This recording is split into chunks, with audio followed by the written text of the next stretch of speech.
Good afternoon, everybody. Welcome. Today is December 14th, 2023. It's 1:03 p.m. We're noticed 3 p.m. This is Rules Committee. And I would like to start with introductions. George Martinez. Felix Rivera. Karen Pronga. Kevin Cross. Scott Myers. Daniel Boland. Anna Brawley. Christopher Constant on the phone. We have Ms. Salatel. Yes. We also have our legislative staff, Claire Ross, Kelly Hartman, the clerk, Assembly Council, Mr. Gates. And so we have a packed agenda. And so I don't see the ombudsman. So just 1 second.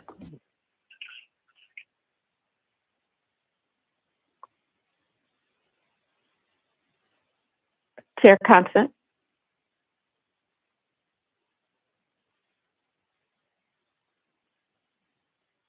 I don't know if we're going to be able to do our above and beyond award.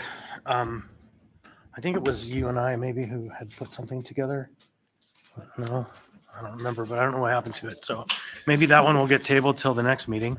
So there are some folks who have a kind of a time crunch and can't stick around for the whole meeting. And so I am going to ask that we change the order slightly and take up our reports after we take up the unfinished business and the ASD discussion and the update on welcoming discussion as well. And so if there's no objection, I would just like to reorganize that the reports will come after item 5B. So I'm not hearing any objection. So we're going to go ahead and move on to the unfinished. Chair Constant. Yep. Go ahead. Who's that? Thank you. This is Margot Bellamy with the school board. Yep. I just wanted to let you know that several board members are online Great. And so when you get to us. I just changed the order of the day. No, Mr. Presverdia has just walked in. And so next, why don't we go ahead and hear from folks online? Just say hello and your name so we know who's there. Great. So I've just introduced myself, Margot Bellamy, President, Anchorage School Board. Thank you, Margot. Kelly Lessons, Anchorage School Board Treasurer. Great. Ms. Lessons. And good afternoon, everyone. Carl Jacobs is here from the school board as well. All right, Mr. Jacobs. Anyone else? All right, well, that's plenty. So thank you. Next up on the agenda, we have an update on the potential lawsuit with State of Alaska over BSA funding, which was tabled. So we may or may not take that up very briefly. A discussion of the Anchorage School Board Assembly Working Group to address dangerous street crossings. Mr. Voland, and you just walked out, didn't he?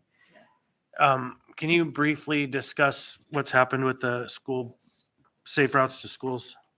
Not 5 minutes. Yeah, no, I think we could actually take that off of the agenda going forward for the Rules Committee, and we're going to move that into the Transportation Committee so we can get our updates there. Thanks. Thanks. And I think we can maybe remove both of those items from the unfinished business section at this time. So next we have update on joint resolution with Anchorage School District regarding local contribution.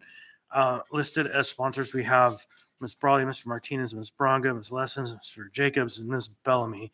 So it's a 15-minute presentation. Who is taking the lead? Ms. Brawley.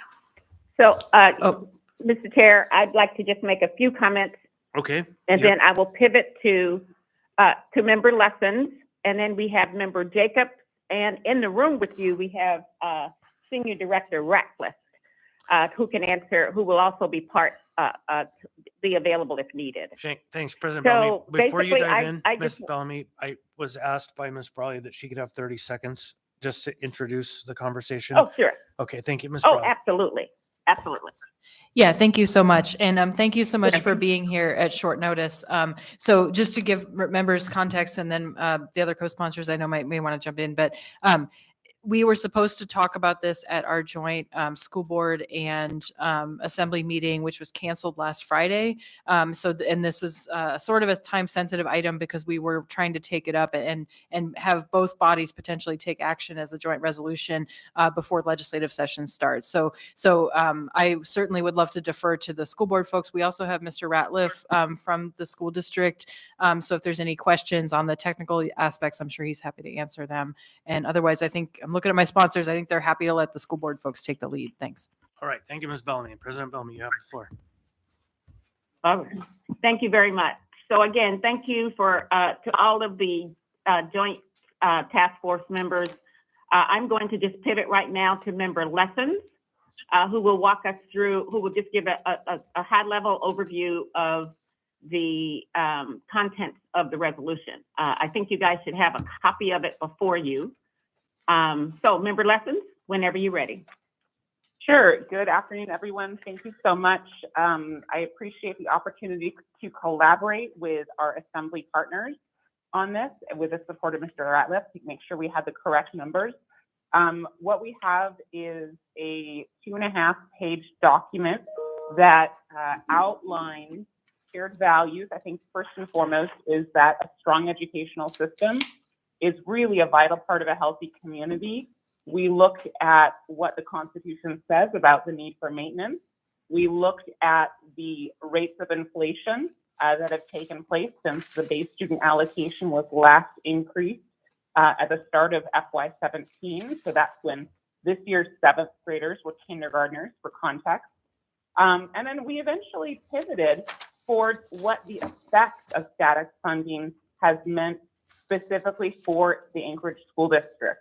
So I think it's really important to understand that this resolution highlights that we have had to minimize growth in wages across all of our bargaining units. That growth, that minimization has been a significant contributor to our staffing shortfall that impacts the quality and substance of students' educational experiences on a day-to-day basis. Last fall, we all watched as the district struggled with busing challenges that we experienced. We know that students are eating shelf-stable food because lunches because we don't have enough cafeteria workers. We know that we have significantly relied on substitute teachers, and quite frankly, there aren't enough of them to fill in the gaps for classroom instruction. We don't have enough paraprofessionals. We are struggling with special education areas. And at the end of the day, these 8 years of nearly static funding, and this gets to the heart of the resolution, needs immediate action. We're confronting a $98 million fiscal cliff at this point in time. Over the next couple of weeks, the board has to come to a consensus that represents the community's values and also support board goals for literacy, numeracy, and college career life readiness. And we have to do it with significantly less revenue than we have needed in the past. We're at this point because we have had to backfill the past 4 budgets with federal relief funds, and those federal relief funds are no more. So we have put it off and put it off and put it off. So I think it's really important to note that the joint resolution was a product of at least 3 meetings that we had over Zoom, followed up with a number of email exchanges, and really was collaborative. But the conclusions that we made was that were that the legislature needs to take immediate action to increase the base student allocation. It needs to take immediate action to increase transportation funding, because right now we're diverting funds from operations into transportation. And the legislature needs to think in a long-term way as well. It needs to pass additional legislation that will adjust the base student allocation to account for inflation on an annual basis. We collectively agreed that it's time for the legislature to appropriate the necessary funds to pay for an ICER study of the district cost factor. The data that inform that item date from 2000 to 2003. I think we all know and will agree that the cost of living and therefore the cost of educating our students in Anchorage has changed in the last 2 decades. And the final point in the sort of further resolve section does at this point say that we would like the legislature to update that district cost factor on a triennial basis and also return to historic models of cost sharing for capital projects. So I will pause there for Mr. Ratliff or anybody else to fill in or ask questions. Thank you, Member Lessons. Mr. Ratliff, do you want to add anything? Yeah, please come up to where there's a microphone.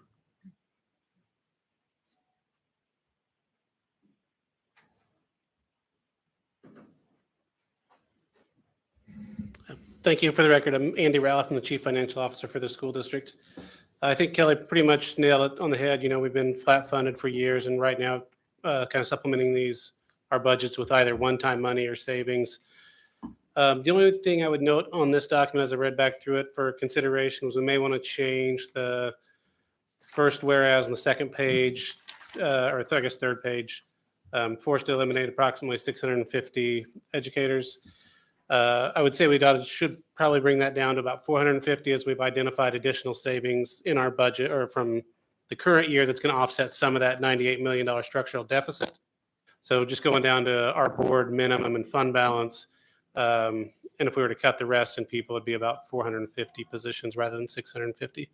Other than that, read through the document, everything seems to be accurate. All right, thank you. I have Ms. Brawley in the queue for a question, or for comment, Ms. Brawley. Yeah, thank you. Just a couple quick points of additional context. One is as far as, is this in line with what other districts are looking at? So, I can't speak for all other districts, but I know this has been a conversation across the state, especially the cost sharing for capital projects. That's a huge deal for communities who don't have bonding capacity. And I'll also note, Mr. Rivera and I participated in the AML, Alaska Municipal League meeting last week, and AML itself passed a resolution, not this particular text, but generally speaking, in support of a BSA increase and dealing with, again, a lot of those issues that especially rural districts face. So this isn't like an Anchorage versus everybody else thing. It's an everybody together thing. And then I'll also note just in terms of timing. So we were talking with the clerk about just how to do a joint resolution because we don't vote in our joint meetings. So what we're proposing in terms of sequencing is the school board intends to take this up at their meeting that they meet the same night we do on the 19th of December. And there may be minor amendments or whatever comes out of that process. And then we would bring it to the assembly so that we're hopefully using the same version at our January 9th meeting. So this is not something you'll see on the agenda for Tuesday, but we wanted to bring it since we had this opportunity. All right, anyone else? Ms. Branca?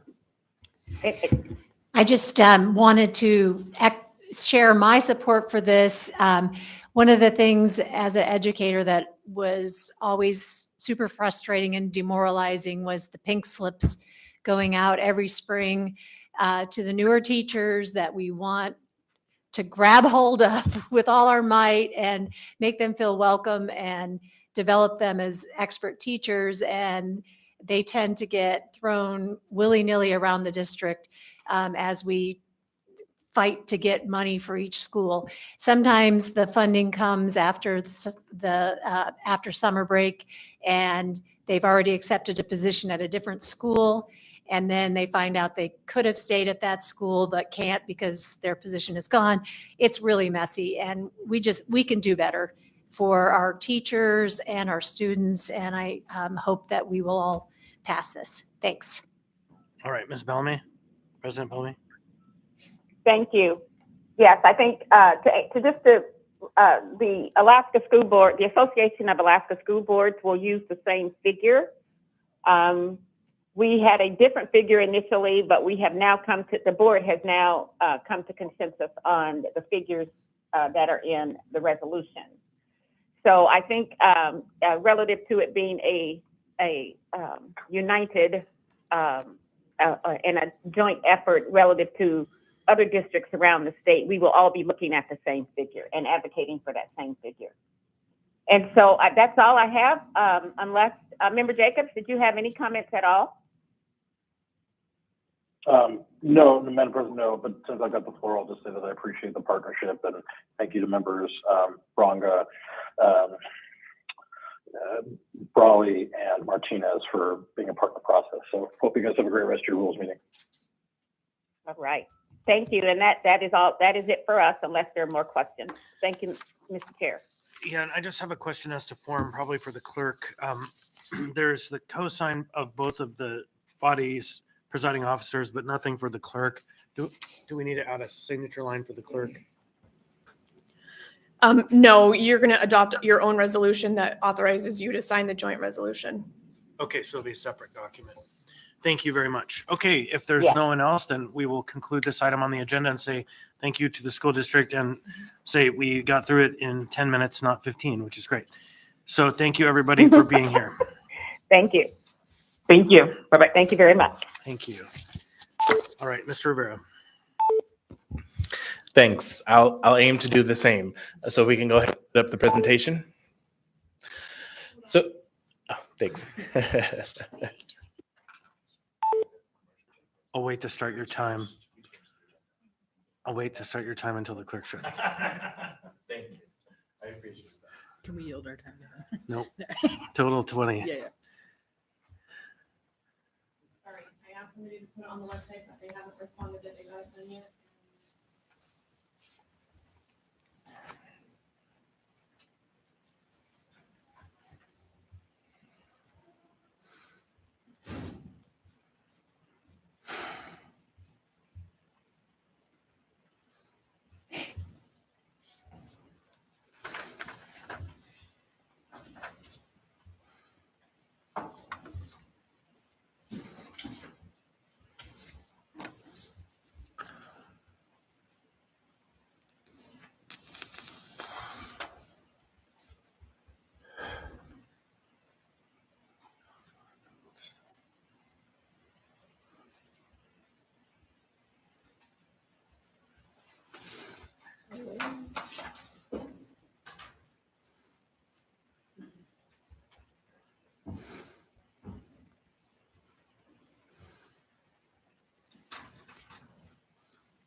On the agenda? No, it's ready. That's all it says. Yeah, okay, well, now your time has started. All right. Great. Thank you, Mr. Chair. So I just wanted to provide a quick update for you all of welcoming Anchorage and specifically the kicking off of the journey to become certified welcoming.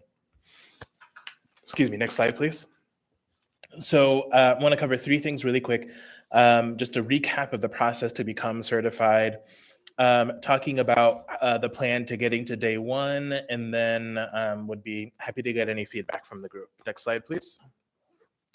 So essentially, these next couple of slides are from Welcoming America and the certified welcoming process. And essentially what it is we will start with a self-assessment and then do a series of audits, what they call a desktop review, and then an official audit from that the staff of Certified Welcoming will conduct as a way to get sort of a baseline of where we are. Next slide, please.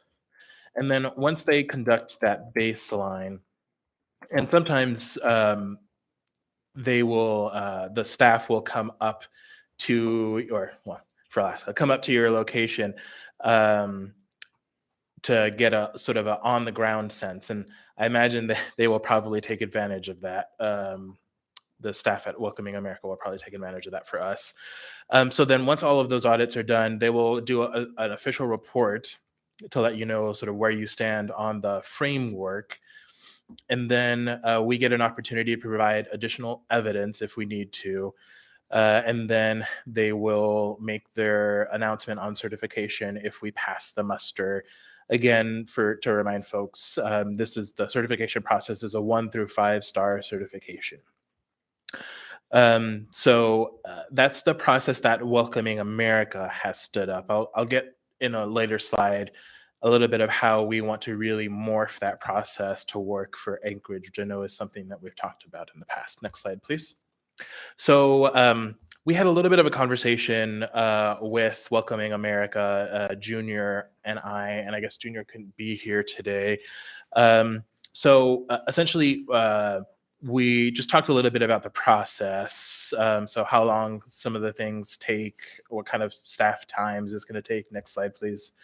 Are we a member in good standing to go through the process? And I think more importantly, is this something that could be tailored to meet the goals and needs of local communities? And essentially, short answer is yes. This is something that we absolutely can tailor to meet our local needs. It doesn't have to. We don't have to sort of copy and paste everything that the national program does. Next slide, please. And then we talked a little bit about process of what process other governments have used, because this is, regardless of where you are, it is a process that the local government has to lead. And so there have been really two different kinds of ways that most governments do this. They either do a working group where the local government convenes a working group and the working group goes through this process together, or the local government works individually with partners to collect whatever evidence or data that they need as part of the self-assessment and audits. So after conversations with Junior, we decided to go with the working group model. Next slide, please. And essentially what we're thinking of with the working group model is two sides to it. Of course, there's the local government side, the municipality, as we are the leaders of it, and really having both the Office of Equity and Justice and the Assembly be co-leaders of this effort for the municipality. And then really looking at community partners and looking at it from sort of two perspective of the cultural organizations, which there are many in our community that we all know of and interact with, and then community service organizations, which there are also many that we know of and interact with. And so what we are looking at doing is having a series of community meetings in January to solicit input from both the community service organizations and the cultural organizations, and to see which of those entities would be interested in being a part of a working group. Next slide, please. So this is just a little bit of a timeline to get to day one, and sort of what do I mean by that. Day one is when we actually officially start the process. So in October, I presented to the Anchorage Equity Committee, and they provided some good constructive feedback. On November 30th, I completed the pre-assessment. So that pre-assessment was basically a way to gauge where Welcoming America thinks that you should start on the 1, 2, 3, 4, or 5 stars. And actually the pre-assessment suggested that we should start at the 2-star level. I'll have conversations to figure out if that's where we want to head, or if we want to just start at the basic 1-star level, but that was a good news for me. Then of course, today we're presenting to this committee. Then by tomorrow, Junior and I will complete the intake form. And then we're essentially looking at doing a year-long process. So it's usually between 6 to 18 months is the average in that time span to get the process done. So we're hoping to get in the middle of that. So a year-long process. Like I said, in January, we're going to have the community meetings to look at the working groups. And I'll make sure that all of these things are on the Assembly's calendar in case Assembly members want to go. And then probably in February is when we'll have our initial working group meeting and get started with the process. Next slide, please. So one of the things that we're looking at in terms of local considerations, because Welcoming America is really a program that's focused around immigrant inclusion, Welcoming Anchorage itself has a much more broad context and mission than just simply immigrant inclusion. So we're looking at both the Welcoming Anchorage roadmap categories and see that roadmap, what parts of it that we want to incorporate into this process, and really use this process as a catalyst to update the roadmap. Inclusion of the BIPOC community is particularly important. And then seeing what we can do to make this an Indigenous informed process. So really doing what we can to consider all of the local factors. Next slide, please. That's it. So I have a question for you about the flow chart. Yeah. We go back there. Slide 8, I assume. That one? Or Yep, slide 8. I think that you should come up with, like you did with the working group for the task force, a different name than the Anchorage Assembly in that table there, because the Anchorage Assembly is, in my opinion, superior to the Office of Equity and Justice, and the working group can work in collaboration and then bring forward matters to the Assembly, and I just for a more accurate assessment of where we are. And I don't think all of us are going to be in the room doing that work. And so I think it's a working group of the Assembly even. And so you're a master at this, come up with an alternative framing for that, and it will be more accurate. I think. And otherwise, it's good work. Mr. Volland. Thank you, Mr. Chair. Yeah, I support this. Could you just maybe give us a recap of the why here? How does this benefit the municipality? Yeah, thanks. So the municipality since 2014 has been a member of Welcoming America, the national organization. And in it was around 2019, 2020, Welcoming America stood up this certified welcoming process that it was a sort of it wasn't a 1 to 5 star. It was just a yes, you are certified, or no, you're not. Earlier this year, they set up this process, and essentially what it will allow us to do from the local level is it will allow us to really gauge both internally and externally, which I think both are important, right? Do a deep dive on ourselves, and then a third party to do an external deep dive on us to see how we are doing in the areas that certified welcoming really focuses on. And so certified welcoming focuses on 6 core areas, and I'm going to see if I can pull it up really quick. And those core areas are really, I think, things that are important to us as a municipality writ large. That we do these things very well. And so it'll give us a gauge of how we're doing and where we can do better. And I think that's where we will get the most benefit from, is how we can do better. And then let's assume that we go through this process and we do get some kind of certification, whether it's a 1-star or 2-star certification. Then we join at this point, a small elite group of cities. There's like 40 of them at this point who have a certified process and who are certified welcoming, I should say. And that's, I think, frankly, something that we should brag about. But I will get to the welcoming standards so I can just walk through those specific standards that the framework that they're working off of. But I think there are other questions. Yeah, I do. First, Mr. Martinez and Mr. Cross. Thank you, Chair. Just a little background on that, potentially that question. When the original kind of conversation started in 2014 and the Berkowitz administration picked it up, my colleague Amy Kaufman was really spearheading a lot of that. And so my question was going to come to the point of where this document of the roadmap that we currently have lives, and to highlight on that. But in that document, when we generated that work, the main goal for us was to make sure at that point that Anchorage, with all of its diversity, was actually an inclusive place at the systemic level, so that we were making sure that the accessibility to the quality of services for the municipal services, making sure that the core, that people weren't getting left behind. And a lot of that came through public safety, with respect to translation services, like when people make police phone calls, and so across the board. So there was some initiative step through there, and that was kind of the framework of the question. My gut feeling, though, at this point is, and help me resolve this, Member Rivera, is that it feels like we're starting all over in some ways. And even as I look at this, getting to day one, where everything pretty much except the office that wasn't created yet, the Office of Equity and Justice at that time, had happened already. And we have a document that gives us guidance. And additionally, the point is, as I look at the guidelines, I mean, this was a living, actionable document that we wanted with implementation. So it lived with support from the Assembly, but it was an executable document from an administration perspective. And just the collaborations led to things like vehicles for economic development were one of the outcomes that we wanted to see, and cultivate micro lending opportunities and access to capital to support entrepreneurship and small business development.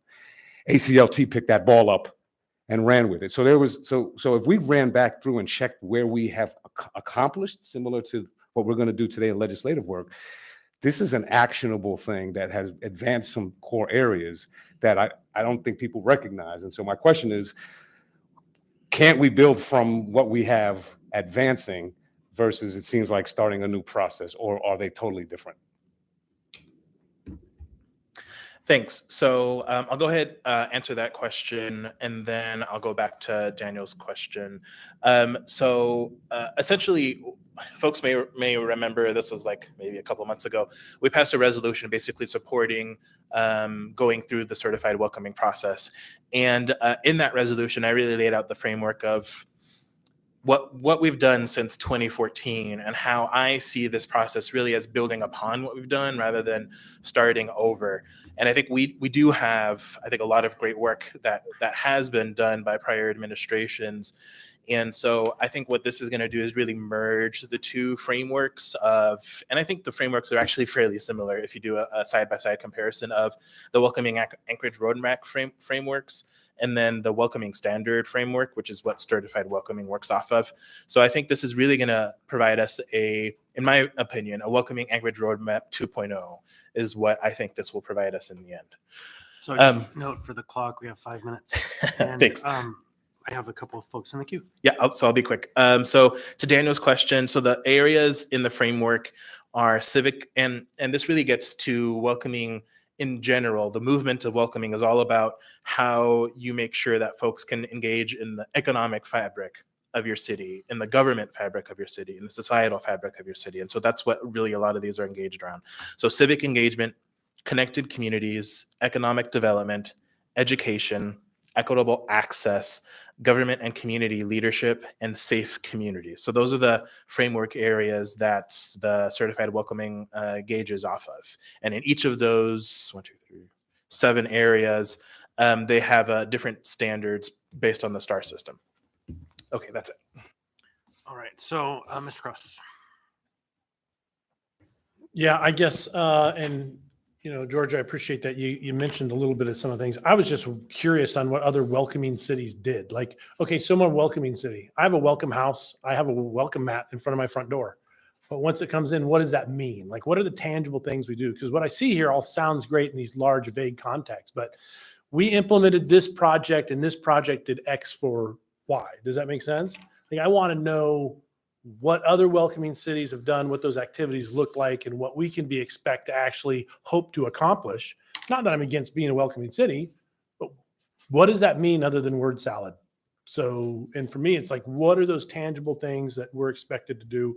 I heard George speak to micro economics, so loans. Okay, so if you're talking about small business loans, and we can do that. So, what's funny is that I guess I'm glad a welcoming city says this, but it seems like a lot of this we could have been doing a long time ago without a welcoming city. Like we didn't need a big banner to say that. Like, hey, if we know these things are beneficial to our community, can't we do that regardless? But thank you. Thank you. Next, thank you, Ms. Bronca. So I was looking at, I'm really happy that you have a section here that's about reaching out to Alaska Natives. In my head, I'm just kind of thinking being a certified welcoming city that really welcomes our Alaska Natives that are coming in from the village would be a really good place to start, because I don't think that always happens, because we can look around a lot of the street corners to see that. And so, I want to make sure, I know we've had people send us emails, and I'm not trying to be negative here, but the question is, if we are saying, come to our city, we welcome you, which we all agree that that's a good thing, are we going to be able to house more people? And that question, I don't think, is a bad one when people say we can't house the people we have right now. So I'm just wondering if does getting this certification help us? They give us some leg up to HUD to give housing to people that are coming from other countries, or what's the framework? Yeah. So responding a little bit to what Kevin talked about, I'm happy to share the Welcoming Anchorage Roadmap with folks, because maybe y'all haven't seen it ever or haven't seen it in a long time.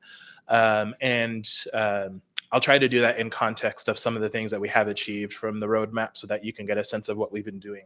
So we certainly haven't been waiting for this process to do the work. We have been engaging in the work all along. But specific to what Karen brought up, So what the certified welcoming program really is all about is the folks who are coming to your community in natural ways, right? So, we have immigrants and refugees who come to this community through federal programs. We have folks who, although all of the data shows that more people are leaving than coming in, but we do have folks who are coming into our community. So this program isn't necessarily about how we can encourage more people to come into our community, but it's about the folks who do come into our community.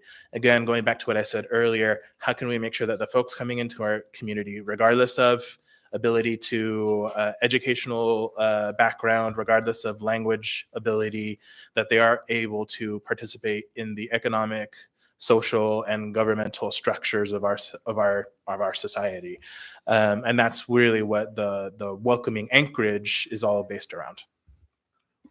Very specific things like language access and having things printed in ways that they can access them. And if we're doing outreach programs, making sure outreach programs are going directly to the people who need it, not just generally advertised where we'll never achieve the outcomes. And so, yeah, that's very interesting area of inquiry. Ms. Brawley. Yeah, just briefly. First, Felix, Do we need 5 more minutes for this? So we have 2 last questions in the queue. So go ahead. And I'll be brief. First, thank you, Felix, for bringing this. I was aware of the discussions about welcoming Anchorage, so I'm glad that we're picking that back up in a real way. 2 pieces of context, and I'm glad Ms. Bronga brought up Alaska Native communities and you as well, Felix, recognizing that that, it's not just about folks coming in, right? It's the folks who are already here and were here longer than us. I think it's worth noting and celebrating, and hopefully we do this, the government to government relationship with the native village of Eklutna. Everyone I've talked to in other places says that's very rare. I don't know if we're absolutely the first ones, but we must be one of the first. And we're literally being used as a model in other places now, or an example. So that's something to celebrate. And it's another example of kind of what welcoming looks like in practice and in policy. The other one to note is, our LGBTQ folks, right? It's not just about ethnic background or things like that. Because, for example, many people feel unsafe traveling to the entire state of Florida now because of the policies there. And so policies do matter. We have an equal rights ordinance, for example, that's really important. So again, just keeping in mind, welcoming can mean different things, and that there are examples that we already have in policy. We just haven't knitted it all together. So thank you. Mr. Martinez, close us out. All right. Yeah, just to highlight what Felix encouraged folks to do is pick up the roadmap and take a look at it. And one of the things you'll notice on there is I was one of the steering committee members, and so as I heard the items that Mr. Volan asked with respect to the categories, 5 out of the 7 categories that were verbalized today are captured in the document, and it's primarily because the welcoming Anchorage document was remixed from the national lens so that it was appropriate to our lens. And so I really think that having a perspective of a Roadmap 2.0 is appropriate, but people this is a 10-year-old document at this point. I mean, almost, at least, and the work. So a recognition that things don't just happen. And so to Mr. Cross's point, I'll just close with this, and this maybe possibly informs Member Bronga's point, but goodwill often is not the catalyst of social change with respect to marginalized communities. And so the onus initially was, when we talk even about the micro lending, that was to non-traditional communities of color, underbanked areas that would otherwise not be the target of goodwill particularly.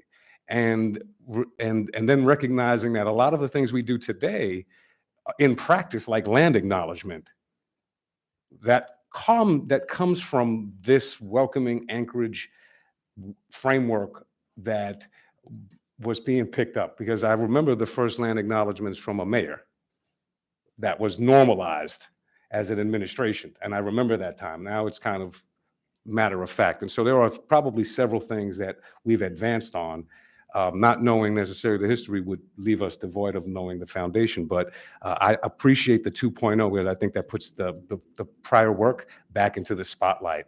And just final point, Boise, we've had a trip to Boise, and they said they were a welcoming city, and their tout was that they were certified, but they also are a place that has a high rate of folks who stay, who are refugees, settled, and then decide to stick around and make a life for themselves and their families in Boise. It turns out that Anchorage is also high on the list of folks who have people staying when they've been relocated and they choose Anchorage as home. So thank you. And Boise does not enjoy the inherent natural diversity that our community does in any universe. So it's really distinctive when you're in the community and you can visually recognize the refugee community everywhere. Unlike here, where everybody looks like everybody because our community is so diverse. It's very interesting. Okay, so thank you, Mr. Rivera. Then we're going to roll back up to the top of our agenda. We're going to start with B, then we'll go back to A. B is a report from Board of Equalization. There's also topic D on the agenda, Board of Equalization, Recruitment and Retention. Altogether, a total of 20 minutes. I don't know if we'll use all of that. Mr. Moore, welcome.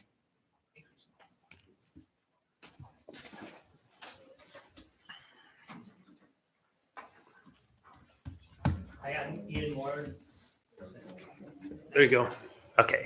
Hi, I'm Ian Moore. I'm the chair of the Board of Equalization. We submitted a report back in September for the season, and I hope that you all got to read it at that point.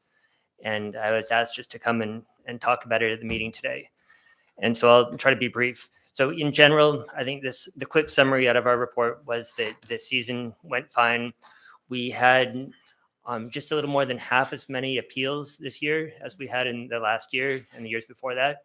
And we're not sure exactly what that is, whether it's that the assessors were doing a better job at assessing or whether we somehow made it harder to appeal and people were declining the opportunity to appeal. So aside from the number of appeals, the rate of changes was pretty similar to previous years. I guess the big thing that we wanted to note, kind of in summary in our report, is that at this point we're down to fewer board members than we're required to have to do the next season. So we're required to have 6 board members.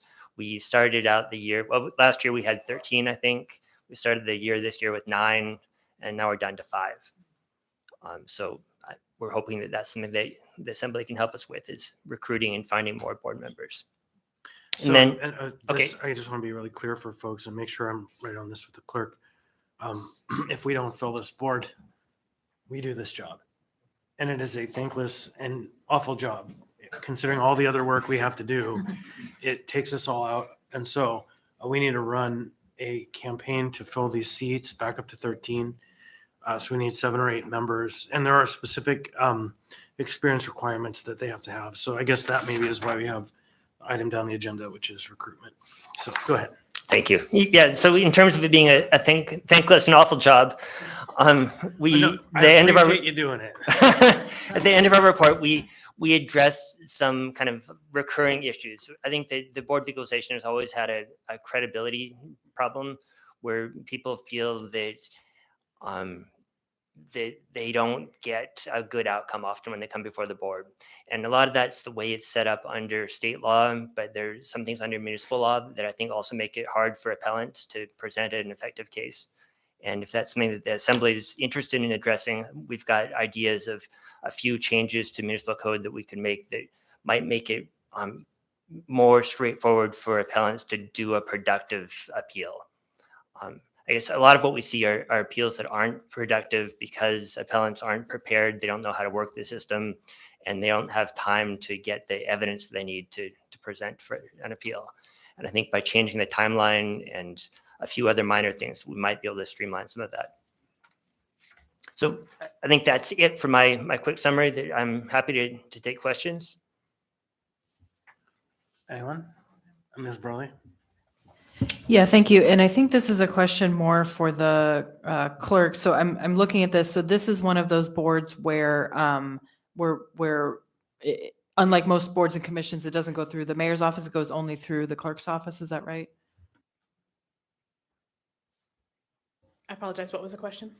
Oh, I was just confirming, maybe can you just confirm the appointment and confirmation process? Because it seems like it's different than most other boards and commissions.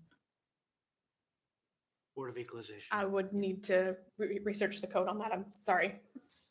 I think this is one of the Assembly's boards, though, right? Yeah, so my understanding is it's a board of the assembly. And so the assembly is the only approval process. Okay, and then my other question, I understand, as you said, it's not an easy job.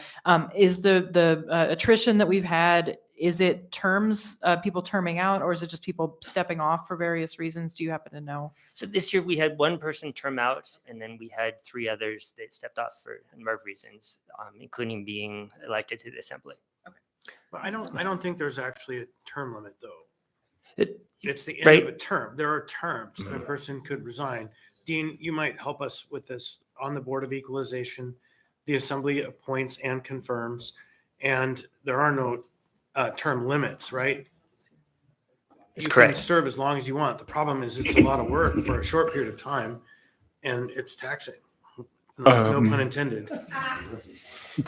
Well, I would actually like to confirm in code what you've said, but I think they were still appointed confirmed by the Assembly. But I think that the term limits, 3-year terms, still apply to them. No, it's 3-year term, but I don't think you're only allowed 3 terms. I don't think there's a limit of terms. You have a term, yes. You aren't there forever, term for life, but you have a 3-year term, and then you could serve as many as you want. Yeah, I agree. I don't think there's a limit to the number of terms one can serve for boards and commissions in general. So the person who left wasn't term limited. Their term ended, and they either chose or had other circumstances that they decided not to participate.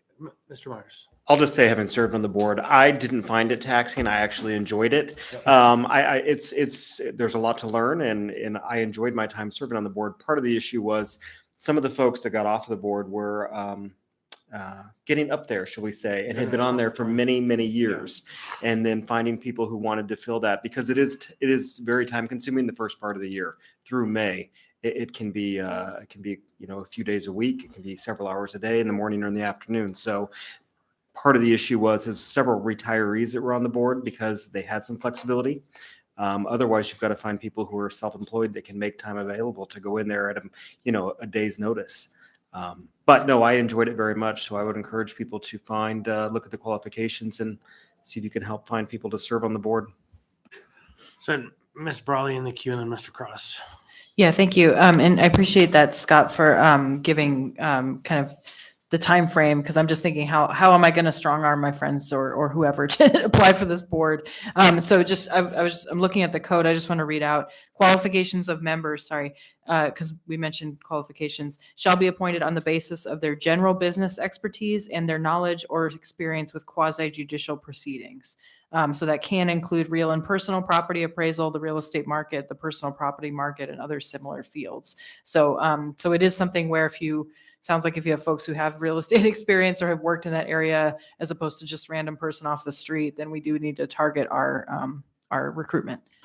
And the mission, the work, if you don't know, is they take appeals of property tax assessments. And so you have to have some sense of what a quasi-judicial proceeding is and how the taxation process works to be able to make the determination if the facts are in favor of the appellant or in favor of the appraiser and the taxing offices. And so the roll runs until basically just after the green cards, and maybe it butts up a little bit towards the tax levy in May. And so that's why the season is so busy. I think the period of appeal is from January 15th to February 15th, when the green cards are supposed to be mailed out and you get an appeal. Maybe it's a little bit later, but it's somewhere around then. And then you have a certain set time period in which you can make an appeal. And then those appeals are heard, or they're decided by the appraiser's office first on these complaints that come in or questions about the assessments. And then the petitioner has a right to bring it to the board. And so this is the board that hears those appeals. Mr. Gates. Yeah, I think that when it is first reviewed by the assessor's office. They try to informally resolve the disagreements, but they first need to file the notice of appeal to get that informal part, and then goes to the board for the formal appeal if it's not resolved. Yeah, I agree. So we have a duty to get this work done. It's much better. And when I say awful and thankless, we have a job that depending on where you're sitting, it takes a lot of time to do. And so just imagine adding a whole other thing to your job. So most of us, that's unpalatable to the highest degree, not because of the work, but because all the other work you have to do. So now the questions we might have, how are we going to tackle this? And so I'd heard some whispers over here from the legislative branch, legislative office. What was I hearing? We have a housing email list that we've been using that has a lot of people in the profession. So we thought if someone could do a write-up that made it sound really fun and descriptive, we could send that out to that group. So the funnest writer we have in the office is Allie. And so I'll probably work with her to get that drafted, if that's okay. And so we'll go ahead and do that. Maybe do a press release. Maybe reach out to the home builders and the general contractors. Maybe reach out through the home inspectors, board of realtors. Yep, all these. Yeah. So let's do a targeted outreach. And what our goal is eight people. Mortgage Bankers Association too, because there was a couple, I don't know if Ian's time, were you on there with Aaron Gray? He served on there for like 10 years. Okay. Mortgage brokers as well. Lenders, bankers, brokers. Scott, is there a point of contact that you wouldn't mind connecting me with? That would be helpful. Thanks. Probably we have a number of contacts for those various groups to get to you. Miss Brawley. Yeah, I'll just add, don't just make it seem fun. Please accurately describe how fun it is so that we can help with recruitment. That last trip to the dentist. Okay, Mr. Cross. Yeah, I think as long as we get the message out to the right people, we can fill those pretty quick. You know, in the real estate industry, there's 3 skills that are critical, and at least that's why we target them: contract negotiations, knowing contract law, and then property evaluations. And property evaluation is probably the most difficult skill for someone to obtain. That's probably where most real estate professionals are always kind of leery. But I think if you reach out to like the ones that we've mentioned here and get with the licensing to see who has real estate license, things like that, appraisers, we could probably fill it, because it's one thing for them to complain about the evaluations that they see, but it's another thing to be a proactive problem solver and involved in it. But you said the cases are going down, and I think it's, you saw the number of appeals basically reducing, and that's just because of the inflationary aspect. If our property valuations historically have been within, say, 5 or 10%, what we see now is, and because we're a non-reporting state and there's a little bit of delay, is that as these rapid evaluations have occurred, the last thing someone wants to do is rock that boat when they know their valuation is low, because we've seen ridiculous housing prices in the last couple of years. I mean, I might be grudging, my property taxes might go up and I might be grudging like grr, but if it's still lower than where I think it should be, I'm not going to touch that. Right. So I anticipate where it's going. It's at risk. You might actually land at where it's valued as opposed to what they appraise it at, which could be a nightmare. Yeah. Okay, Mr. Martinez and Mr. Gates then. Leave well enough alone, they say. Just to add on to those targeted foci, I think are really good with respect to those areas. One of the things that it seems like time and the stretch to people's regular work.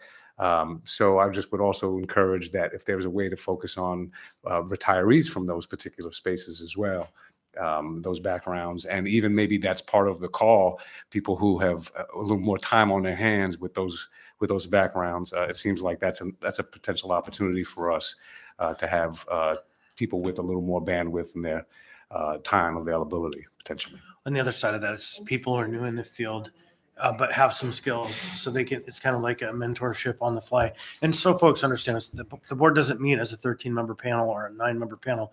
They meet in 3-member groups. And so it's not everybody hears everything. They are assigned by small group to cases, and then it rotates around. That provides, so if somebody has a conflict, there's room, and that not everybody has to take on all of the work, because for that short period of time, it can be a lot of work. It was particularly high after the earthquake. And so that caused a lot of movement in the property valuation, and people were appealing because they had damage, and it was a lot. So, okay. Anything else, Mr. Moore? No. So stand by. We're going to do some work to get you a panel. Thank you. All right. Mr. Gates? Oh, thank you. I was just going to confirm. I was looked through code, and there's no term limits for board commission members. And also, the Board of Equalization's terms are January 15th, the start of a term each year. Right. And the other question that the clerk didn't have was the appointment process, appointed by the assembly and confirmed by the assembly. Yeah, that's correct. And 120550A1A is all about appointment of members. Now we can see the section.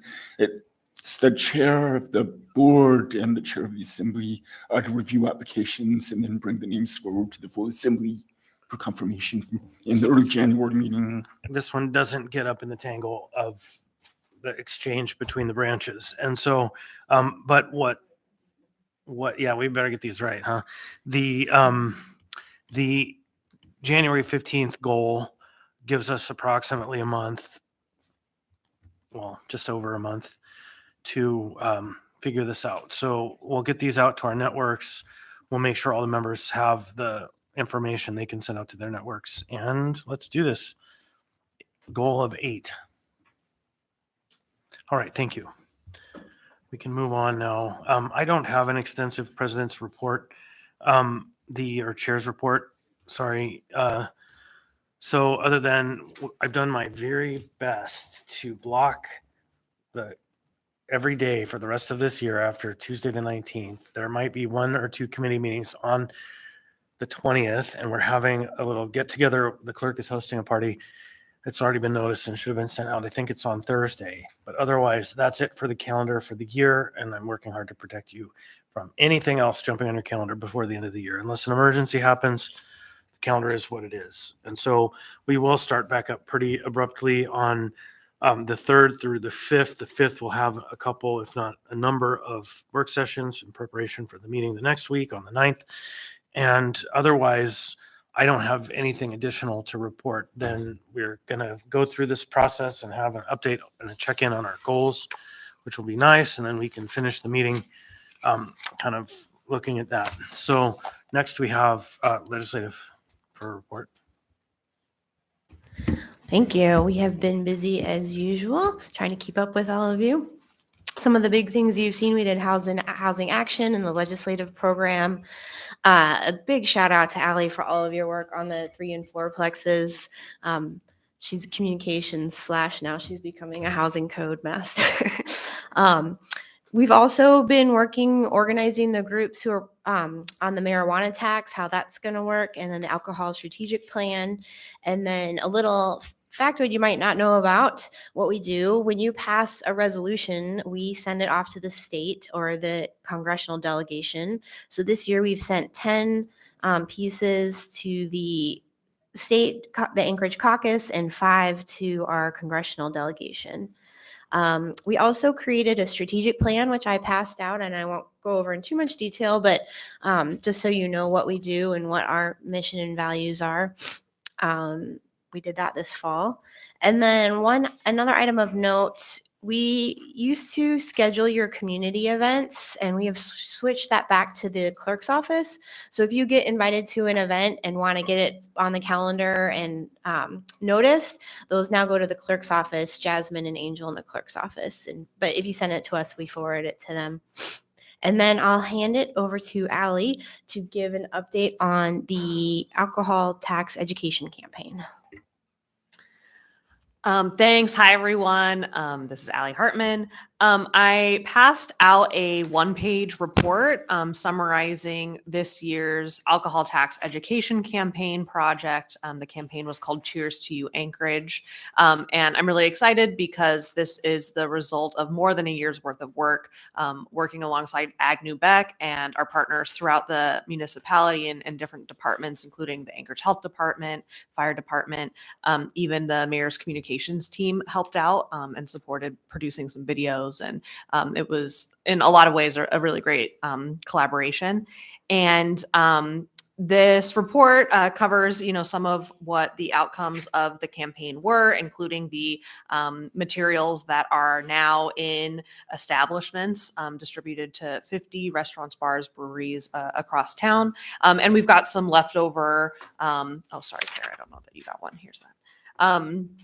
We've got some leftover materials in our office that I've just been distributing kind of sporadically over the last couple of weeks, but you'll see that pile continue to dwindle. Looking forward, we're in a really great place. Just today, we met about how the alcohol tax strategic plan and the education campaign will start to really come together and be more integrated next year. And one of the takeaways of that meeting was recognizing the foundation that was built this year, because Assembly members George Martinez, Daniel Volan presented to industry groups. I've been out there and connecting with owners of bars, restaurants, breweries, that kind of thing, and having some really great conversations. And so we know that this is kind of an intermediate step in the long-term lifespan of the alcohol tax. So happy to answer any questions that you have. Oh, I should also mention this report shared with you all today. I am planning on submitting it as an AIM so that it's a part of the public record and a part of things when you search alcohol tax in the public portal to Assembly documents for the January 9th meeting. And so if you have any questions or feedback, I'm happy to incorporate that before I make that final submission. Any questions? Say thank you, Allie.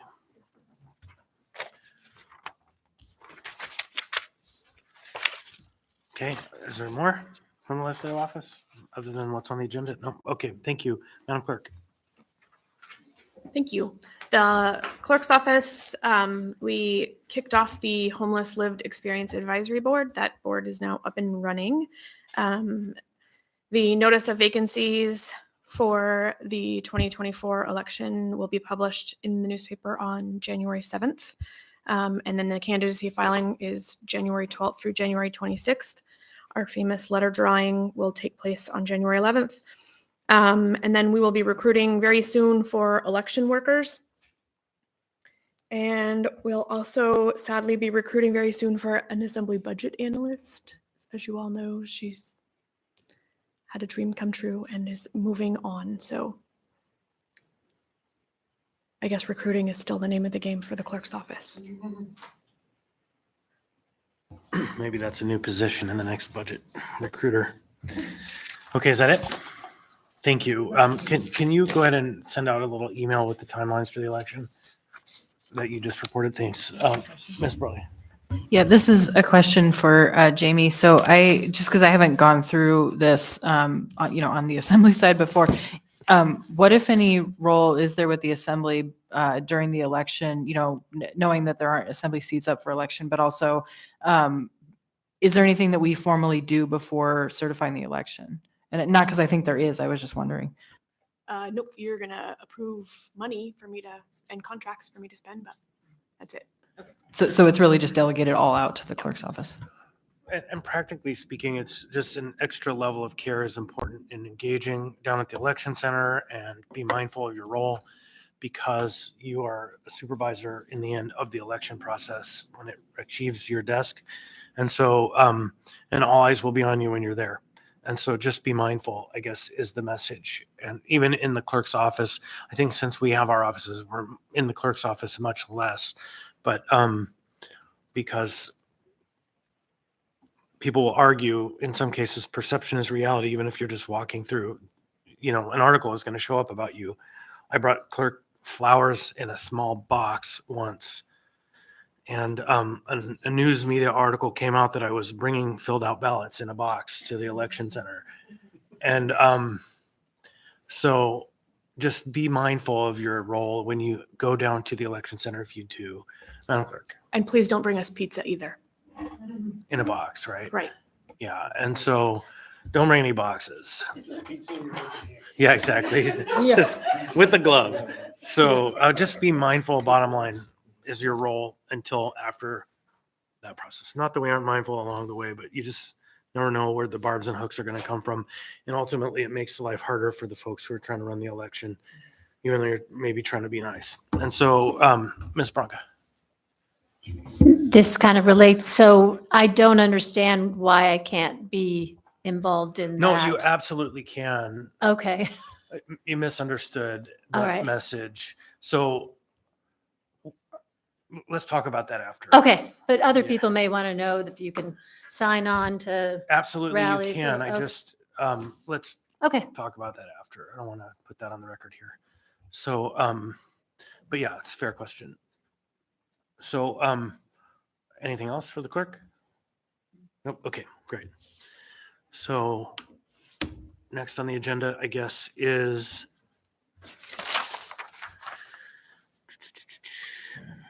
the work plan, letter C, under new business.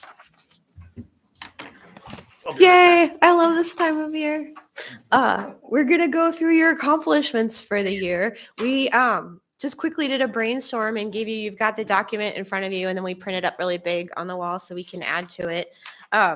You did a lot this year, and this is just the stuff that we are keeping track of. I'm sure there's a lot of other things that we forgot. So we're just hoping to spend about 5-10 minutes going through this list and making sure it's complete. So if you could look it over and shout out things, I'll go up and write them, add them to the list.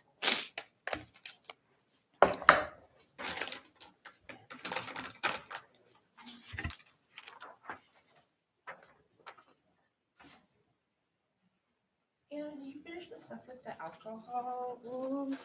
I was going to talk about that. Do you want me to say? Yeah, because I don't think I brought it up there. Okay. You did. Yeah, I guess I'll jump in.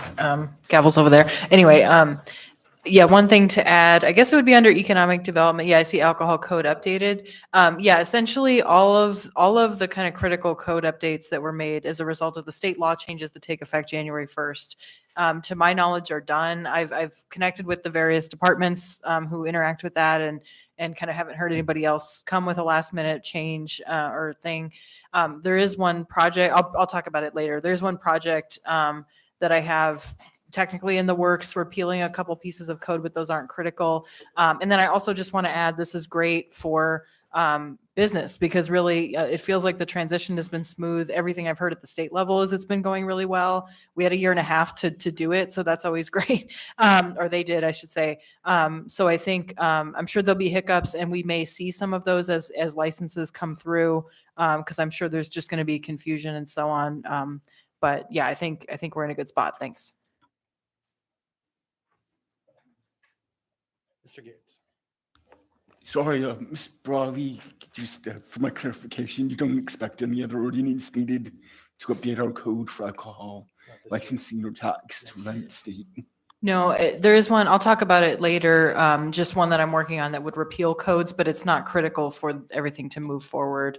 And I guess I should note too, 2024, we still want to have a discussion about local code updates. Myself and Mr. Constant have been working on that. We tabled it for this year. Those don't have to do with state law changes. So we may keep alcohol codes on the list, but it's more kind of local only. So I think in terms of anything critical for January 1st, we're in a good shape.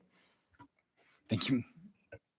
What about like there was some downtown plan, Title 21, R4A changes. Did those all, should those be added to housing? Did all those things happen? I can never remember what happened what year. The downtown code update, plan and code update happened, I believe, this past summer. And the R4A piece did as well. Were those They were together pretty, or they were, the downtown was separate from the R4A, separate ordinances. But they were kind of moving concurrently. Yeah, the site access AO 2023-50. Mhm. And that sort of changed some of the residential design standards as well.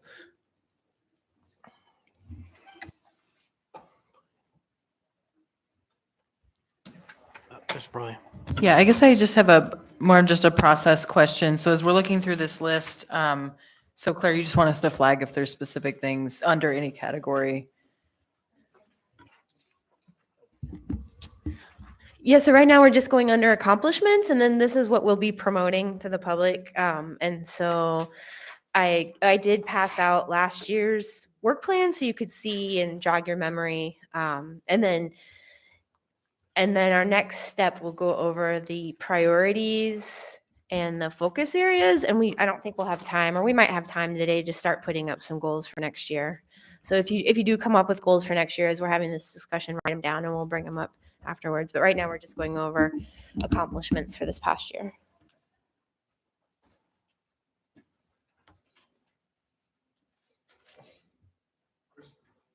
Oh, go ahead, Mr. Martinez.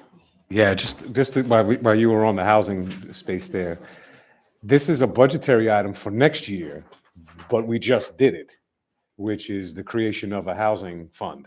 Oh, right. Yeah, and I know there we have that we funded the pilot program for vacant and abandoned properties, but Oh, yeah.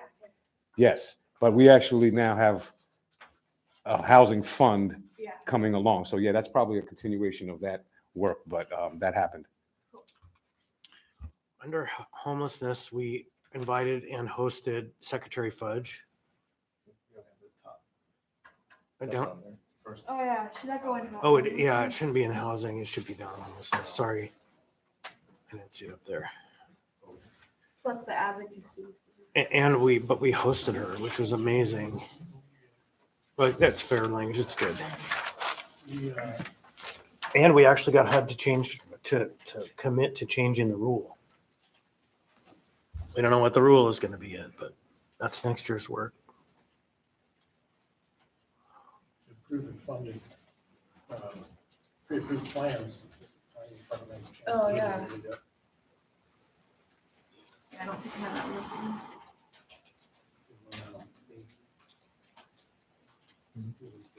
I hope that doesn't bleed to the paper onto the wall. It'll be fine. It'll be fine. We might need to put a Yeah, goal. we have a lot of that. Yeah, some chills.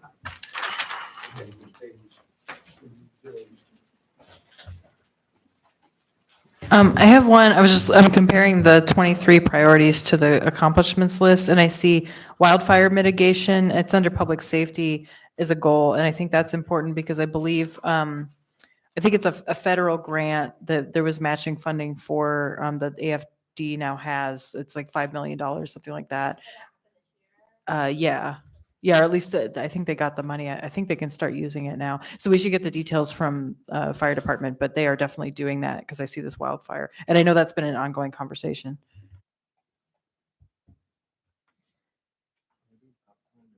Yeah, just let's keep it going. I don't need to manage this. Okay, maybe under public safety, should we say something about funding for body cameras since that happened?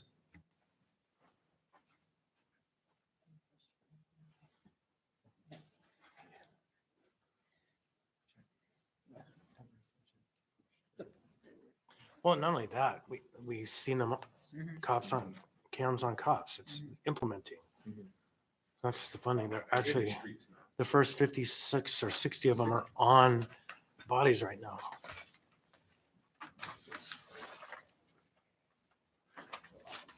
Under the economic development. Oh yeah, no, you got it there already. Never mind. I have one that's listed under assembly business on the goal side. And I don't see it there yet, but it crosses multiple areas. It's the join people together to solve local problems, elevate public discourse by being accessible, transparent, and civil, and then help residents engage in local government through communication and outreach. So I think there's a lot of things that fit there. I don't know if we write all those in there, but we've got the housing summit, which relates to housing, but I think is in service of these goals. We've really stepped up our communications generally. I think the newsletter has been very well received. And so anyway, so whatever that ends up looking like, I think there's plenty of things we can tie back to those assembly business goals and that relate to other areas. And we hired a new clerk.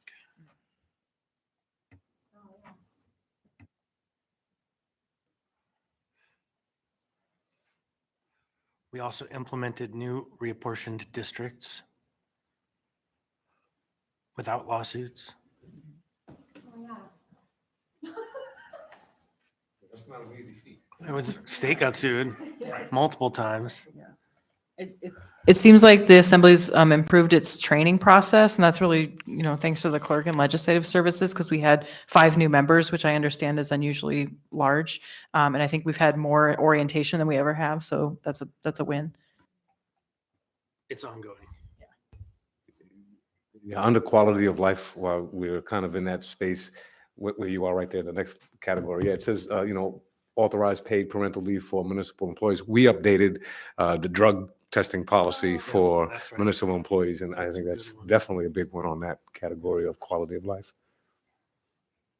If they're I have a couple under infrastructure while you're down there.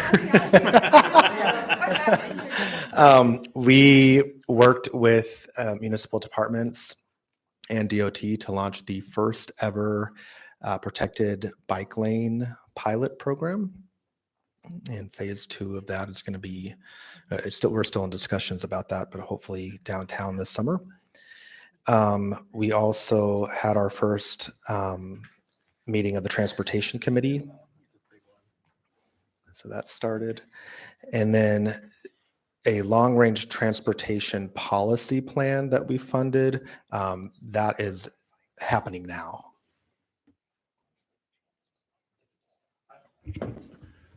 Under public safety, although it was voted on years ago, we finally got body cameras. I mean, the assembly, was it in there? Finally for body, the funding and implementation. There you go.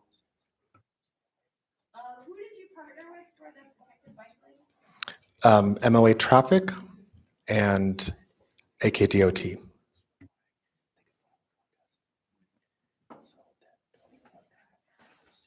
And Bike Anchorage.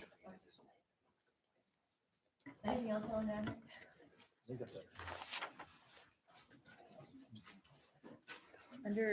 I think it would be municipal business. The changes to the naming process. So creating the naming panel, or sorry, the naming commission. I think, when we haven't seen that one implemented yet, but I think that's a big one, that'll pay off long term.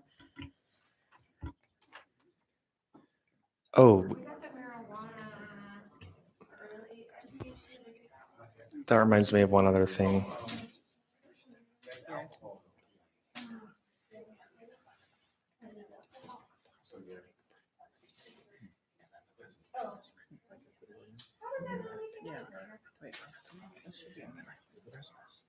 Oh, maybe I put under e-commerce developer. No, that's where the licensing is. 2 years. I like that. Yes. Investing in early childhood education is economic. All right, anything else? Bike equity ordinance under public safety, defining vulnerable road users and protected bike lanes. Is it in there? Traffic laws. Oh, no, I think it's fine. I think put it under public safety or infrastructure and transportation, because it's going to, I think, hopefully set up. Yeah.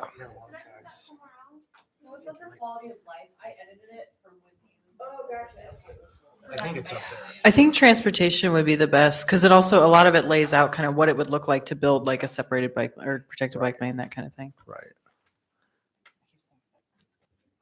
And I know members feel all different types of ways about the term vulnerable road users, but it's a term that's recognized by USDOT. And so my hope is that having that defined in code is going to set us up for future opportunities when it comes to making our roads safer for everyone.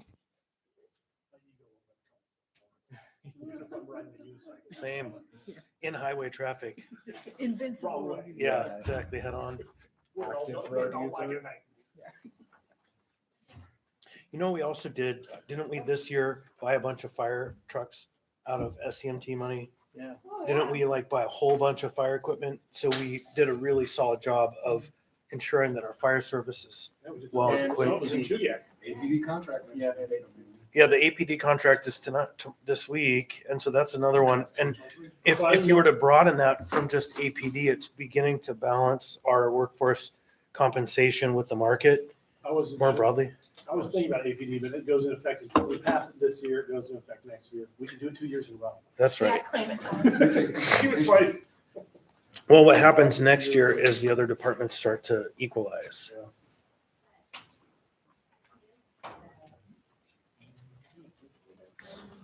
It's gonna be a 17-page document. I know. Well, we'll have to chop a lot of it down, but I just wanted you guys to get to spend this time to celebrate. It's been a really long and tough one year more. at times, but I think it's just. One more refund Vision Zero coordinator. Oh, okay. I think public safety or infrastructure, Vision Zero coordinator.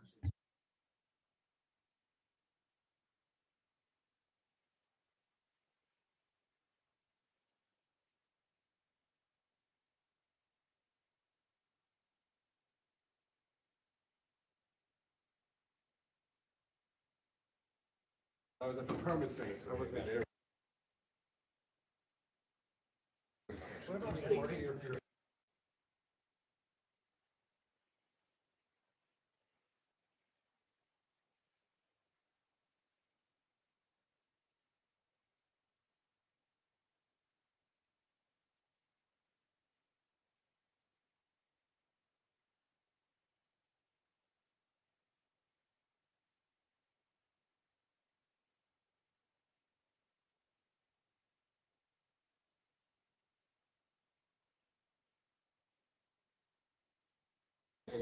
All right, if you think of more, you can just email them to us and we'll keep this document going.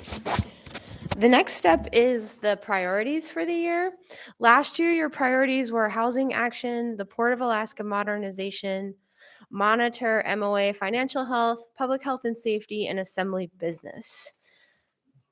Do you want to carry those over, change them, rearrange them?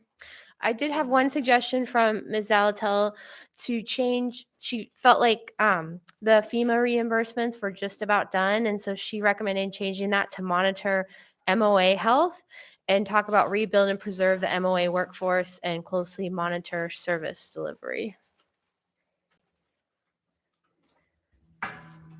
Could I provide some feedback? And you can do with it what you will. One thing that stands out to me is that of the 5 priorities, only one is an action. Monitor, MOA, health, workforce development, something like that, right? The other ones are just kind of like phrases, right? And so it would be helpful for me from the communications lens to choose one or the other, action or no action.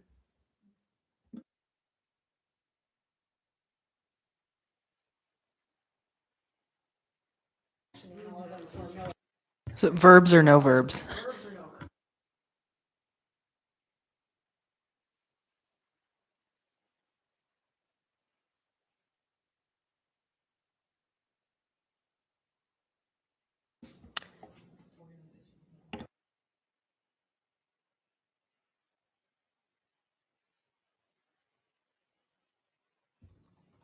Yeah, well, priorities recruitment and retention on workforce, then we will do other areas of organizational health, and I like the organizational health into that. But I don't have a problem with workforce health, just to have the laser focus on it as a priority area, which it is for us.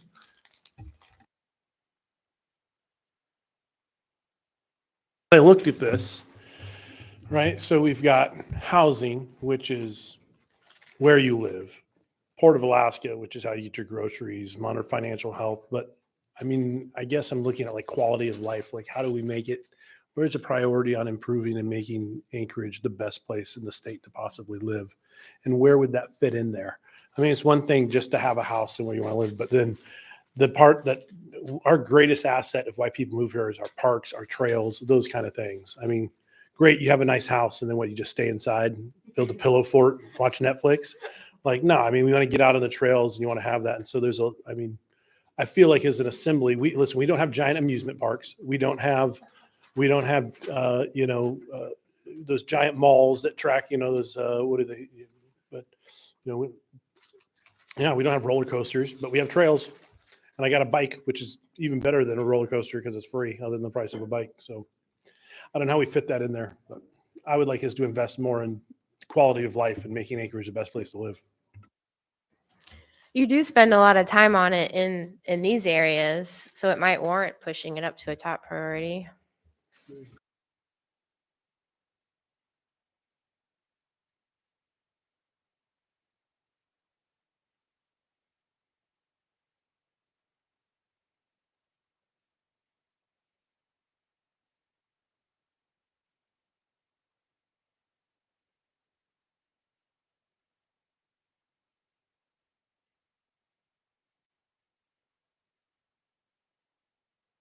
There's that resolution that we passed about the Active People, Healthy Nation initiative with the CDC that we're in support of.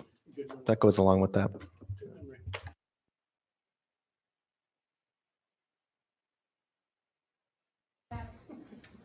Is that the order? Because these are kind of grouped by top priorities. Is that still the top priorities? I feel like Port of Alaska had a huge push this year, and then maybe the ball is more in their court versus Assembly for this next year. So I don't know if that comes down a little bit lower. Or... We have our part still, but I think really it's workforce recruitment and retention has to be up there Clear. as one of the top priorities. That's not called out specifically unless we rename the monitor MOA health. It's like we just increased the budget, overrode the vetoes on positions that were vacant.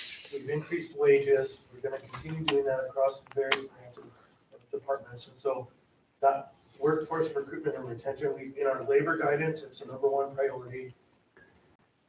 And the Assembly, we've also funded a study into that area, broad, wide ranging study. Yeah, absolutely.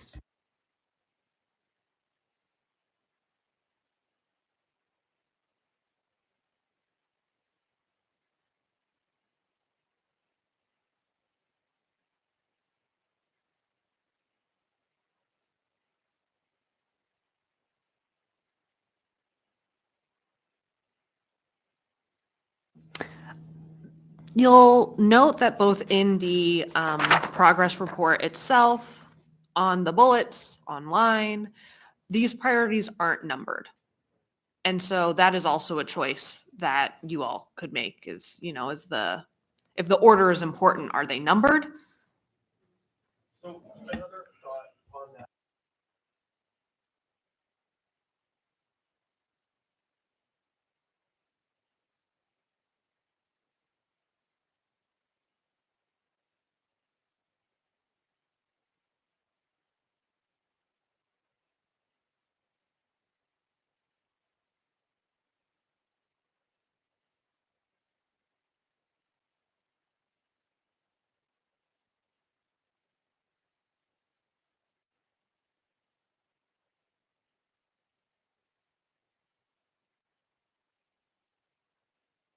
It's not just about us in the city, it's about what we do for people.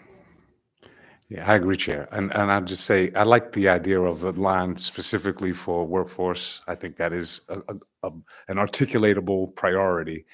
But that then leads me to the outlier that Mr. Constant mentioned before is Assembly business. And it is a weird outlier to me because essentially what I read as the descriptor of Assembly businesses conduct the business of the city with increasingly open, accessible, and transparent process, which to me speaks to monitor the organizational health of the municipality to some extent. So, and considering that line was there for the FEMA reimbursements, it seems like if we drew out the workforce line and collapsed essentially that function of, part of the Assembly business is to monitor the MOA's organizational health.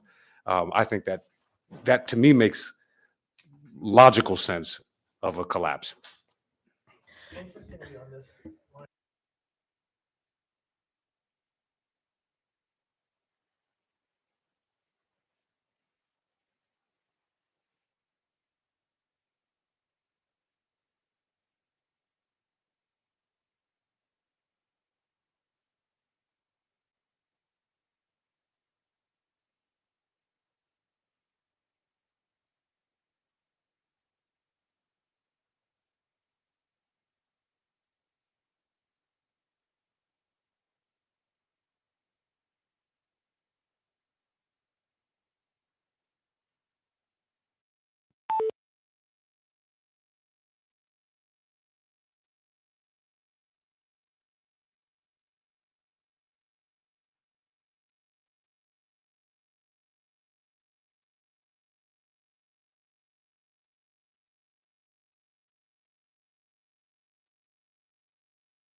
I have two things for that. So this all stemmed before I got on, so only a few of you were here back then. Foraker Group led the assembly through a strategic planning process, and the assembly came up with, I think not exactly this has morphed over time, but these were kind of the focus areas. And one of them was communications. And that was before we had, me and Allie doing all these communications. So then last year we changed it to assembly business because we didn't think communications was a top priority anymore because it kind of become more routine. So I think it's fair that the evolution of that could be that a lot of this stuff is just routine in everything you do, and maybe it doesn't need to be a top priority anymore. And then I kept these groups for when I was coming up with the accomplishments, but there was so much done in this area of municipal business that I created this new category, municipal business. So I think we're all kind of going in that same direction where maybe this assembly business gets renamed, but kind of keep the words behind it. But even there is a difference. Assembly business, municipal business, right? It's substantial difference in aperture. And so I agree. Let's look at the name of that category and really think that through. Another part of the origin of that, I think, stemmed from the complete train wreck that happened when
I will say, if you look at the strategic plan for legislative services, I hope that it comes clear through that that's like our number one goal is to get more people educated. So I think by continuing to support us, you are also making that a top priority.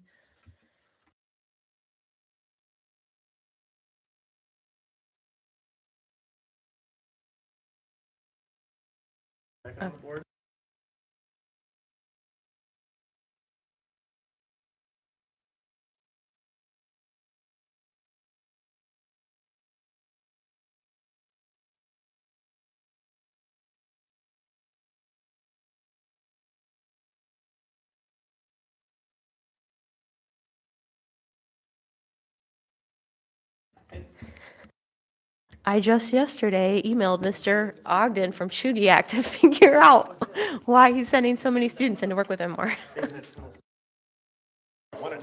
Can I, Hold on, Jamie, for next meeting, for the award that we didn't get to above and beyond, we were gonna do that classroom that changed the video and asked us to get that done, and we got it done. The Assembly 101 videos, remember we had all the students emailing us, we had thought about reaching out to that teacher and doing the award to them, but we just never followed through. So let's keep that on the table.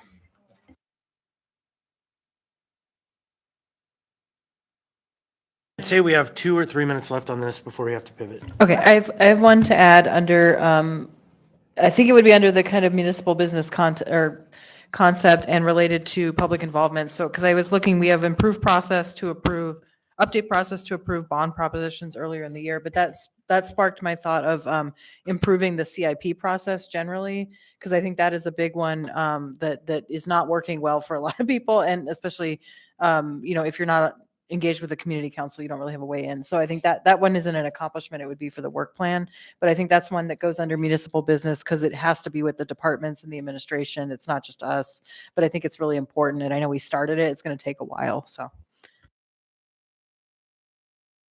Battery died. Let's move on. I think you've given us enough. We're going to take what you gave us and come up with a proposal for the January meeting, and then you can tweak it from there. My next and final question is these categories. Do they need to change? And I think at least one of them does, because we need to add municipal business, but economic development, public safety, housing, homelessness, assembly business, quality of life, infrastructure, and transportation. Do you guys want to change any of those categories? Focus areas? I don't think we have time to dive into that as a whole subject area. So if anyone's strongly feeling anything now, speak, but if not, for now, let's just leave it. Okay, we'll add municipal business then. Sure. All right. In January, between now and January, we'll ask you to think about your goals and submit your goals. And then we'll do a worksheet like this at the January meeting with the 2024 goals. So I know some of you have already mentioned some. So if you could just write them down and shoot them to us, we'll. Thank you. All right, so last item on the agenda really, other than audience participation, I'll do that now. Is there anyone in the audience or on the phone that wishes to be heard? Nobody's on the phone, no one's in the audience, so I will consider audience participation done. There's no one to participate. So the last item that I see on the agenda is Assembly member discussion of pending business and updates. We'll start, if you want, Mr. Martinez, you want to brief us on anything you're working on? I'll come back to that, Chair. Thank you. All right, Ms. Bronga. I am working on a resolution of recognition to the Nordic Skiing Association of Anchorage for their 60 years of service to our city, and I'll be presenting it at one of the 2 meetings in January. Ms. Cross. Yeah, I'm getting ready to introduce, this was one that was postponed indefinitely last year, but had gone through a work session. It would actually gone before SEAC, the Structural Engineers Association of Alaska. It was heavily modified. It was postponed indefinitely to bring a clean version and reintroduce because it was pretty convoluted for the new assembly, but it is independent plan review on structural for commercial, similar to what we do to residential, but some pretty significant differences because we're dealing with commercial. So I'm looking for a third on that, Randa and I together. And then I'm gonna start another one, and anybody that wants to work with me, but today at the CDC, it was very clear that they, in their plan reviewer, they're down 5 plan reviewers, in architect, they're down, in code abatement, they're down, and everywhere across it, they're struggling for employees. They've admitted that they're not prepared for the building season and they're worried what that looks like, which means we need to look like we have to realize it's just like snow removal. If we don't have enough snow plowers, we start bringing outside contractors to fill that gap and maybe just in limited aspect, but at least have a contingency plan so we're not holding up construction. So if anybody want to works with me on that, on identifying where those opportunities are in order to look at outside services on a temporary or full-time basis in order to fill the gaps that we're currently lacking in our building department, I'd love for someone to partner up with that. Thank So you. Did they mention today their recruitment process? They said, yes, they said it's all held up in HR. Right. They said if HR would just give them the minimums, or the next thing they said is they need to update the job description. The job descriptions are outdated. And I said, well, who's responsible for that? And they said, well, we kind of are. And I said, well, then. Right. So it's a beast of a situation. I would also ask them to share over the last year, the actual recruitments that they've posted for those various classifications that you just mentioned. Because I think what you're going to find is there are zero, that they've done no recruitment for those empty positions. And so it certainly starts to beg the question, what's going on and why is this happening? Where's the leadership? And I will put it on, HR and I and the will, administration. and I will put it on the record. They had a longtime 20-year employee who quit recently, who showed up in Anchorage Home Builders and vented about the whole situation over there. Yep.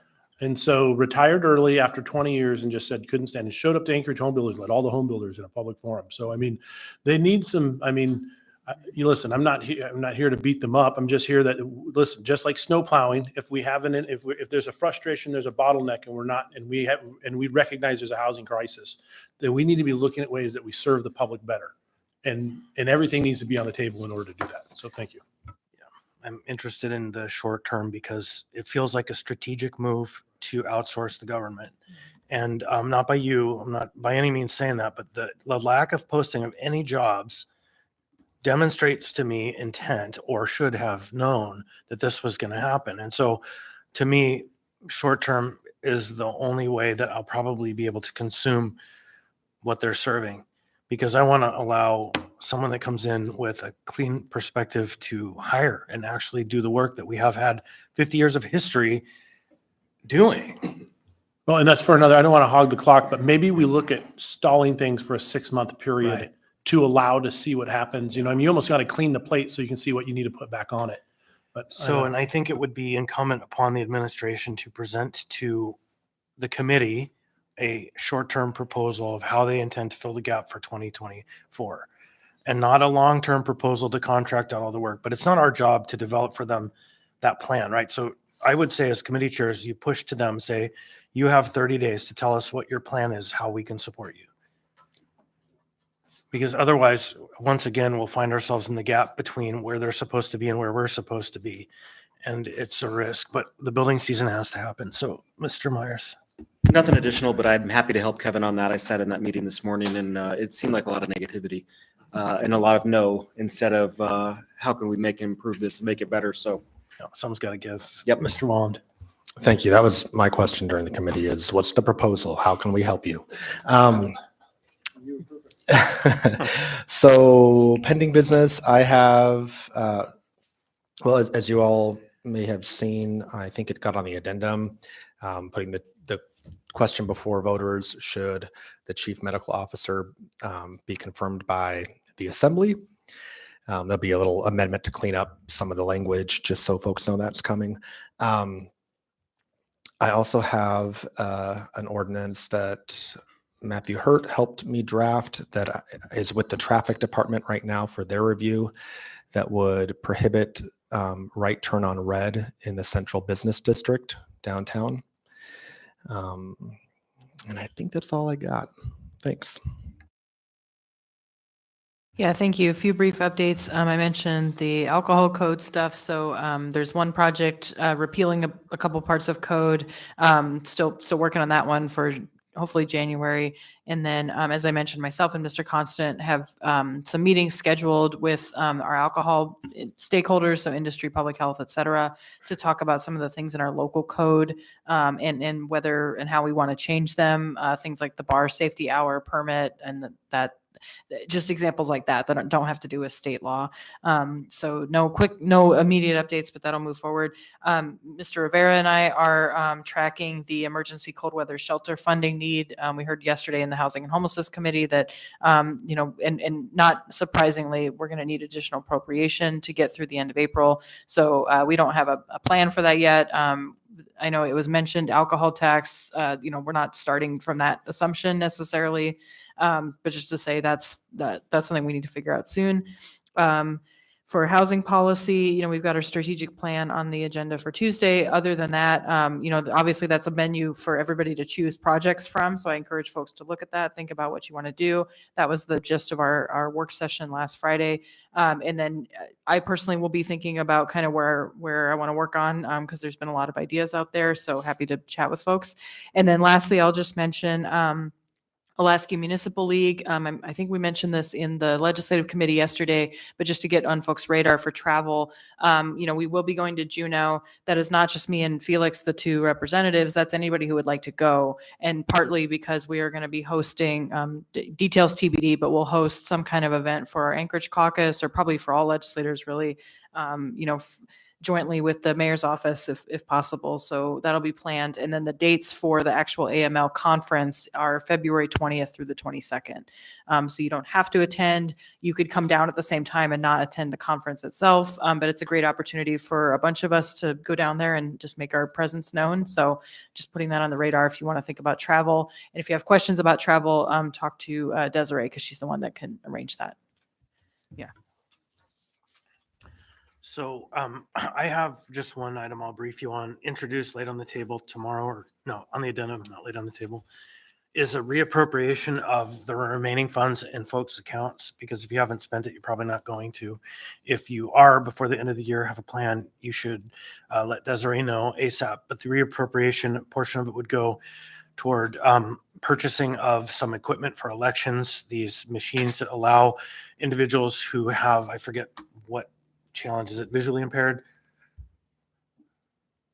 They're just ADA accessible, so any kind of impairment. Okay.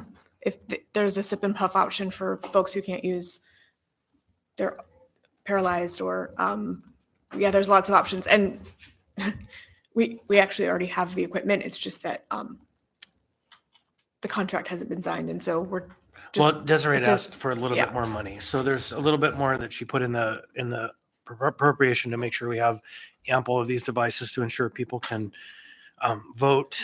And then there is some additional money for legal services, and then a $25,000 fund for strategic planning for the outcomes of the behavioral health task force, how to take that to the next level. And there might be one other thing. So just know that that's coming forward, and you have an opportunity to speak to Desiree if you have some plan that's burning before the end of the year that you already have ready, that you can get appropriated and done and signed and executed before the clock turns over to January 1 and everything starts over.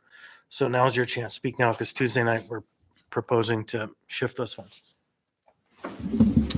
Just one item, continue to work on Prop 14, the child care marijuana work. Some real progress has happened. We elected chairs for that planning committee, one of which is a parent, and would like to be on the agenda, hopefully, for the next rules committee to give an update to the full body. But a full slate of plans for next year have been developed, and looking forward to presenting that to the full assembly. Thanks. Ms. Zolotel? Oh, you left. Okay. So then Mr. Martinez. Yes, I took the pass on the first pass, go around. So I appreciate that. Just to highlight a couple of the actions that were mentioned here are work products for 2024, like the workforce development study. That's something that that will be a project of mine, and Mr. And members Altow as well. And then also the housing fund. That was something that was a project of Mr. Rivera's and myself. So that will come into fruition. And I've already started at least preliminary conversations with real estate to give them some framework of what is possible in that space.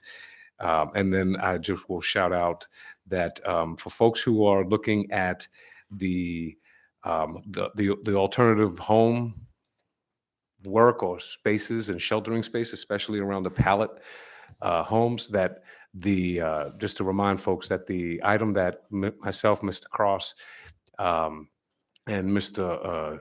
I guess it was Salt, brought forth with respect to the sanctioned camp had some really good language that was vetted from Dave Winfield and planning staff with respect to the necessary title changes required to actually have a structure built that would allow for a pallet home. So I would just refer folks to look back at that resolution that we drafted that had some really strong language for the pallet homes. And I'm interested in finding some projects around placemaking and the continued kind of engagement of public art into the community. And one of the things that I know has happened, just to shout out the community of supporters and Parks and Rec, is that the trash can art program, for example, something that started downtown, has now been adopted by Parks and Rec for all parks in coordination with the school district. So there, I know other opportunities, and members Altel didn't have any specifics, but I know they're interested in working on some of the placemaking stuff as well. So hopefully there's some projects coming from that front. Thank you, Chair. All right, thank you. So I'll add one last note. Mr. Martinez and I traveled to Boise last week and attended this pretty cool conference. And so I've asked Allie to work on a project, and I know she's been doing it. So I don't know, have you heard of the project? So the project is to finally reorganize the music that plays when you pause our meetings or before our meetings to be Anchorage area musicians. And so we're in the process of getting a music list of Anchorage musicians to be streaming for us. They do have they do have Spotify playlists now. Yeah, they do have a Spotify playlist, Alaska Music, and then it's This Is Anchorage list. You can check it out. It's really nice. But what we have right now is like this horrible 1980s music. It could be the kind of movies you don't show children.